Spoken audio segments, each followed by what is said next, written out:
Hello दोस्तों, किसी भी कंपनी में इन्वेस्ट करने से पहले अपने मार्केट एक्सपर्ट की राय लीजिए या अपनी खुद की रिसर्च कीजिए। उसी के बाद किसी कंपनी में निवेश करने का विचार बनाइए। चलो दोस्तों, वीडियो स्टार्ट करते हैं। कंपनी का बिजनेस मॉडल समझते हैं, कंपनी कौन से बिजनेस में इन्वॉल्व है। तो दोस्तों, मेरे चैनल को लाइक कर लीजिए, सब्सक्राइब कर लीजिए ताकि आने वाली वीडियो की नोटिफिकेशन अब तक पहुँच सके। चलो दोस्तों, वीडियो स्टार्ट करते हैं। अंतर्राष्ट्रीय स्तर पर पावर इलेक्ट्रॉनिक्स, डिजिटल इलेक्ट्रॉनिक्स और कंप्यूटर हार्डवेयर, सॉफ्टवेयर और विकास व्यवसाय में संलग्न है कंपनी। अब कंपनी कई तरह के काम करती हैं, जैसे इंफ्रास्ट्रक्चर सपोर्ट सेवाएं और remote maintenance. Company data centre या इन हाउस इंफ्रास्ट्रक्चर पर मौजूद नेटवर्क डिवाइस, डेटाबेस और एप्लीकेशन को मैनेज करती है। नवीनीकरण ऊर्जा से बिजली उत्पादन। कंपनी नवीनीकरणीय संसाधनों में बिजली पैदा करती है। डिजिटल सॉल्यूशन कंपनी सहायक कंपनी के साथ मिलकर भारत डिजिटल सुविधा देती है। मनोरंजन उद्योग से जुड़ने के मंच पर काम करती है। कंपनी के पास रैंक सीन लगे हैं। अब दोस्तों, कंपनी का बिजनेस कंपनी एक सप्ताह में कंपनी ने रिटर्न दिया है नेगेटिव 1.26% का नेगेटिव रिटर्न दिया दोस्तों। एक महीने में इसने 3.38% का पॉजिटिव रिटर्न दिया दोस्तों। 3 महीने में इसने 5.38% का पॉजिटिव रिटर्न दिया। एक साल में इसने 209.21% का पॉजिटिव रिटर्न दिया दोस्तों। 3 साल में कोई रिटर्न नहीं दिया। अब इसकी ट्रेड वॉल्यूम की बात कर लेते हैं। एक मंथ एवरेज क्वांटिटी इसकी ट्रेड हुई है 60 लाख क्वांटिटी ट्रेड हुई है, 100% डिलीवरी उठाई गई है। और एक वीक एवरेज में 47 लाख क्वांटिटी ट्रेड हुई, जो कि 100% क्वांटिटी डिलीवरी में उठा ली गई है। या सैटरडे में 28 लाख क्वांटिटी ट्रेड हुई, जो कि 100% ही डिलीवरी उठाई गई है इसकी। और टुडे में इसकी 33 लाख क्वांटिटी ट्रेड हुई है दोस्तों। अब ये पेनी स्टॉक है दोस्तों, ये छोटा सा स्टॉक है और कंपनी का बिजनेस मॉडल आपने समझ ही लिया है।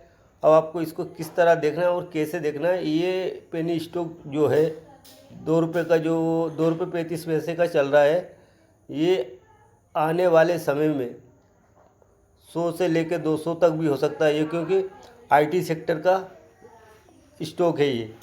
तो डिजिटल सॉल्यूशन प्रोवाइडर विच, ये बीएससी पर लिस्टेड है दोस्तों। अब इसके मार्केट कैप की बात कर लेते हैं दोस्तों। तो इसकी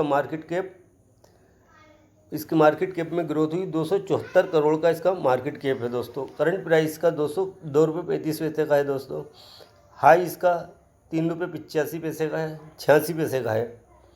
और दोस्तों लो इसका 78 पैसे का है दोस्तों। ये 2021 में 15 पैसे का था, जो मेरे पास इसके शेयर 10,000 थे, जो मैंने इसे 3 रुपये 50 पैसे के बेचे हैं दोस्तों। मैंने इसमें प्रॉफिट कमाया है। स्टॉक भी इसका 31.7 का है। इंटरेस्टेड भी इसका 54.94% का है। बुक वैल्यू इसकी 2 रुपये 54 पैसे, जो कि अपने बुक वैल्यू के आसपास में ही अभी ये शेयर चल रहा है। डिविडेंड कंपनी देती नहीं है। आरओसी इसका 2.38% का है। और आरओई की बात कर लेते हैं तो आरओई इसका 2.35% का है। बुक वैल्यू इसकी 1 रुपये की है दोस्तों। Company is almost debt free है दोस्तों। Good profit growth of 197% CGR over last 5 years. 5 साल में 157% CAGR से इसने रिटर्न दिया दोस्तों। अब क्वार्टर फिगरों की बात कर लेते हैं। तो दोस्तों, क्वार्टर फिगर की बात करते हैं तो क्वार्टर रिजल्ट में कंपनी की सेल हुई है 2023 सितंबर में 920 करोड़ की सेल करी थी दोस्तों। फिर इसकी बढ़कर दिसंबर 2023 में 1700 की हो गई है सेल इसकी दोस्तों। मार्च में 87 करोड़ की सेल हुई है दोस्तों। फिर बढ़कर जून में 3800 करोड़ की सेल हुई है दोस्तों। देखिए अब सेल इसकी रेगुलर बढ़ रही है दोस्तों। और ऑपरेटिंग प्रॉफिट की बात कर लेते हैं। इसका मार्च में 63 करोड़ का नेगेटिव ऑपरेटिंग प्रॉफिट हुआ। अब पॉजिटिव में आ गया, यानी प्लस में 212 करोड़ का इसका ऑपरेटिंग प्रॉफिट हुआ दोस्तों।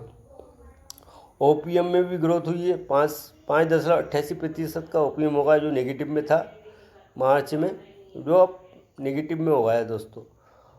और दूसरा अपन देख लेते हैं इसका नेट प्रॉफिट। इसका नेट प्रॉफिट 212 करोड़ रुपए का हुआ दोस्तों। इसका नेट प्रॉफिट 212 करोड़ रुपए का। अब इसके क्वार्टर ईयर बाई ईयर की बात कर लेते हैं। ईयर बाई ईयर में इसकी कंपनी की सेल 2022, पहले तो 2021 में कंपनी की कोई सेल नहीं हुई, फिर धीरे धीरे बढ़ी। मार्च 2022 में 6 करोड़ की सेल करी दोस्तों। फिर मार्च 2023 में 10 करोड़ की सेल हुई, और मार्च 2024 में 117 करोड़ की सेल हुई, और TTMX 51 करोड़ की सेल हुई दोस्तों। और ऑपरेटिंग प्रॉफिट 2023 में जीरो था, जीरो, यानी 2021, 2022 और 2023 में कंपनी कोई भी ऑपरेटिंग प्रॉफिट नहीं होता था दोस्तों। तो अब मार्च 2024 में 4 करोड़ का ऑपरेटिंग प्रॉफिट हुआ, और TTM में 6 करोड़ का इसका ऑपरेटिंग प्रॉफिट हुआ। दर साल दर की बात कर रहे हैं, साल दर साल की। इसका ओपीएम मार्च 2023 में 2% था, और मार्च 2024 में 3% का हुआ, और TTM में 4% का इसका ओपीएम में भी ग्रोथ हुई है दोस्तों। इसका ओपीएम भी बढ़ा हुआ है। अदर इनकम इसकी 3 करोड़ की है दोस्तों। और नेट प्रॉफिट की बात कर लेते हैं, तो नेट प्रॉफिट 7 करोड़ से 9 करोड़ हुआ है दोस्तों, ये साल दर साल में। अब दोस्तों इसके कंपाउंड सेल्स ग्रोथ की बात कर लेते हैं, तो दोस्तों 5 साल में 163% की सेल्स ग्रोथ हुई है दोस्तों इसकी। और TTM में 1356% की सेल्स ग्रोथ हुई है दोस्तों, यानी सेल्स ग्रोथ इसकी बढ़ी है।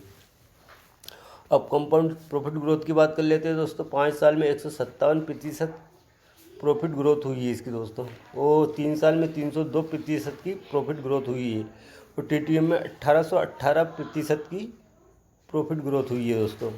स्टॉक प्राइस CAGR की बात कर लेते हैं। 10 साल में 18% का CAGR से रिटर्न दिया है, और 5 साल में 65% के स्टॉक प्राइस CAGR से रिटर्न दिया है। 3 साल में 150% स्टॉक प्राइस CAGR से रिटर्न दिया है दोस्तों, और 1 साल में 205% स्टॉक प्राइस CAGR से रिटर्न दिया। रिटर्न ऑन इक्विटी की बात कर लेते हैं, तो लास्ट ईयर में यानी 1 साल में 2% के रिटर्न ऑन इक्विटी रही दोस्तों। अब बैलेंस शीट की बात कर लेते हैं। बैलेंस शीट में कंपनी ऑलमोस्ट डेट फ्री है। कंपनी पर किसी भी प्रकार का 1 रुपये का भी कर्ज नहीं है दोस्तों। तो कंपनी रिजर्व कंपनी के पास 180 करोड़ का है, यानी कि अपना बिजनेस चलाने के लिए कंपनी अपने पैसे को यूज़ कर सकती है। बोरिंग की बात कर लेते हैं। कंपनी पर कर्ज दोस्तों, कंपनी पे 1 रुपये भी कर्ज नहीं है। कंपनी ऑलमोस्ट डेट फ्री है। और इस पर अदर लाइबिलिटीज़ की बात कर लेते हैं, तो 8 लाख की टोटल लाइबिलिटी 304 करोड़ की है। फिक्स एसेट तो कंपनी के पास है नहीं, और इन्वेस्टमेंट 197 करोड़ का है दोस्तों। और टोटल एसेट इसके पास 304 करोड़ के हैं दोस्तों। अब इसके अपन बात कर लेते हैं इसके होल्डिंग पैटर्न की, यानी प्रमोटर होल्डिंग की बात कर लेते हैं। तो प्रमोटर होल्डिंग दोस्तों 2023 से लेकर 2024 और 2024 जून तक 15.02% की प्रमोटर होल्डिंग दोस्तों, जो कि कंपनी को बस यही कमज़ोर बनाया जा सकता है। चाहे तो हो सकता है प्रमोटर अपनी होल्डिंग इंक्रीज़ करे, तो कुछ भी हो सकता है। ये शेयर मार्केट है और कभी भी कुछ भी हो सकता है। तो देखिए दोस्तों, अब अपन देखते हैं FI की होल्डिंग। तो FI की होल्डिंग 2023 में FI की होल्डिंग नहीं थी दोस्तों। फिर यहाँ क्या हुआ कि मार्च 2024 में 0.25% की होल्डिंग FI ने इसमें इन्वेस्ट कर दिया, अपनी होल्डिंग बनाई इसमें। फिर इसमें जून में 2024 में 0.3% की प्रमोटर FI होल्डिंग बढ़ी है दोस्तों। पब्लिक होल्डिंग की बात कर लेते हैं, तो 84.72% है। और जून 2024 में 24.96% पब्लिक की होल्डिंग है और कंपनी का नाम है EM India limited, EM power India limited, Bombay exchange में लिस्टेड है दोस्तों। आप इसको अपने हिसाब से देख लीजिए, अगर आपको आए समझ में तो आप इसमें कुछ करने का विचार करिए, नहीं तो कोई बात नहीं। धन्यवाद, आगे की वीडियो में फिर मिलते हैं।